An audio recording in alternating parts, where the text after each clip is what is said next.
the Culinary Arts Association of Moldova,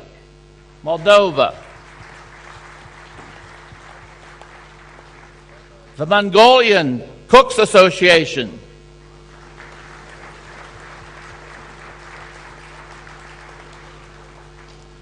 the Chefs Association of Montenegro,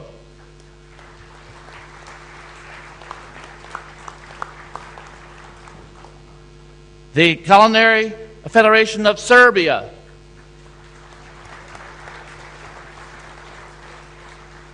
Vanuatu Chefs and Food Handlers Association,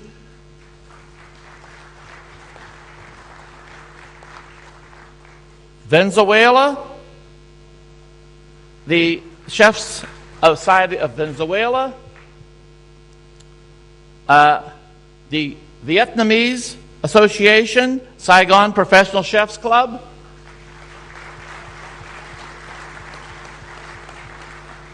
we have 2 additional countries who are not here, and that is the country of Nepal, who have been accepted into the association, but they've had some political problems in Nepal, so they were not able to come. And we also have from Colombia, Bogota, Colombia, they were not able to attend. So that our family has grown, and we want to give them a warm round of applause.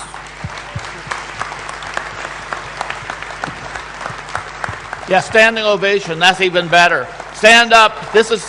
We are accepting, this is the Professional Association of Chefs around the world, and we are a family.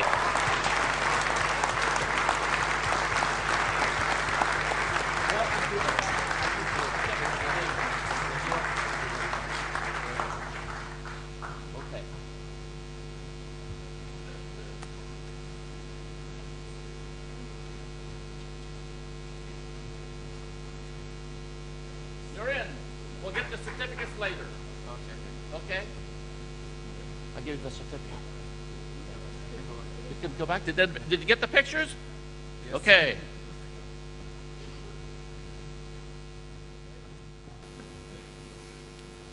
How about that for growth? Huh? Is that good? Are we winners? It happens. Success does not happen. It only comes through hard work. And for us to demonstrate to the world that we are the Chefs Association, which represents all of the chefs of the world. And we have expanded more than ever before. This is the largest number of new countries to have come in to the world of chef societies. It wasn't easy. Our regional directors worked very hard to organize and professionalize these individuals so they could join our culinary family. At this time, I would like us to bow our heads to have a silent moment of silence for our leaders who have passed, and recently a past president, Mr. Fasseth from Austria, passed, and so we have a little silence for those members who have led this organization who are no longer with us. Ladies and gentlemen, I'm now pleased to present you with my last progress report, and it's clearly not my report. It's a report of all the things that were done by the board and by many other people. So I want to stress that. I want to be sure you understand. I also need to say something here. Bylaws are always a very painful thing to go through. But I think this body needs to understand it's so easy to table something. It's so easy to say, let the next presidium take care of it, because this was probably the single most and biggest problem of WACS in its history. One presidium has 4 years. Let the next presidium take care of it.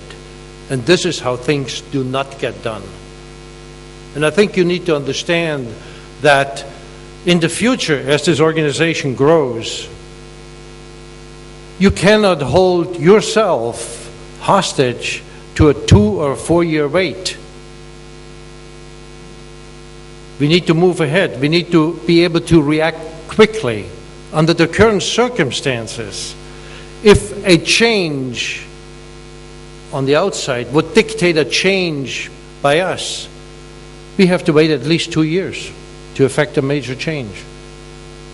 That is not, in today's age of electronic communication and instant messaging, this is not really very advantageous. So that's just something to keep in mind for the future.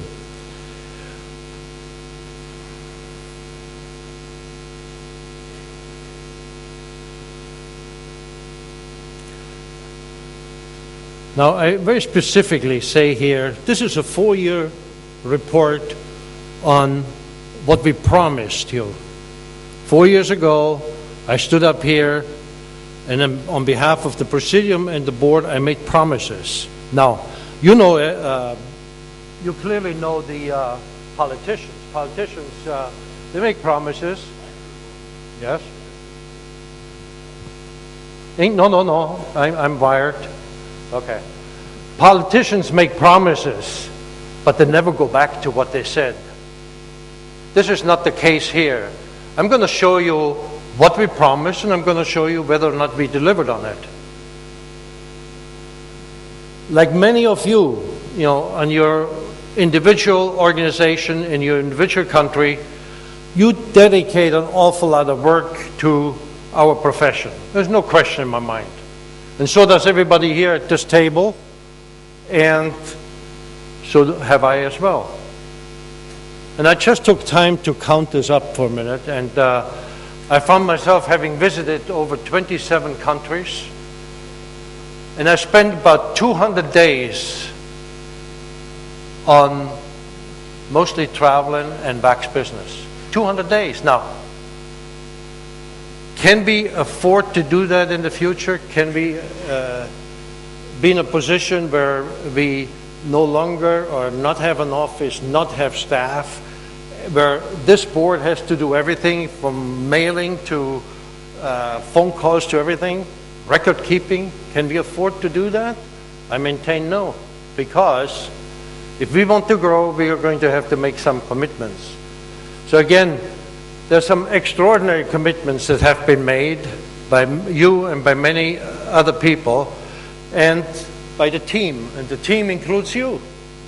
The team includes the Presidium, which of course is Ed Leonard, who is the Vice President, Ed Brown, who is the General Secretary, Norbert Schmidiger, who is the Treasurer, and of course the Honorary President, Billy Gallagher, and Sigi Schaber, the Ambassador.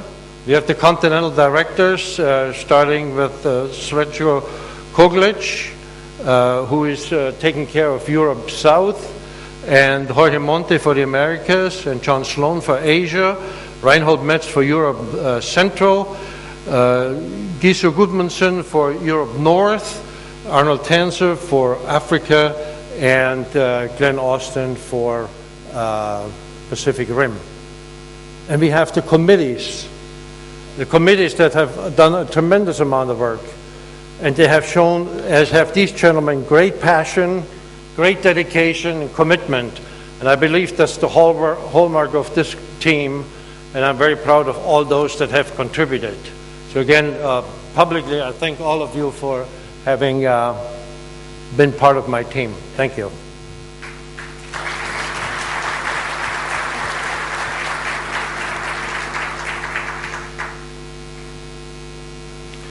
We also have a number of important committees. Now, the Culinary Committee has been around for years, and for good reason, because part of what we do and do very well is to run culinary shows and to help guide them and assist our members to have successful shows. We have the Bylaws Committee that John Sloan is heading up. The Culinary Committee is headed up by Raymond Pitts. Some very dynamic people on this group. They take a lot of heat, believe me, because everybody has their own idea how to run a culinary show. But we're getting there. We're getting there, and we're making progress. The Finance Committee, chaired by Norbert Schmidiger, and with the auditors that will give you a report just a little bit later.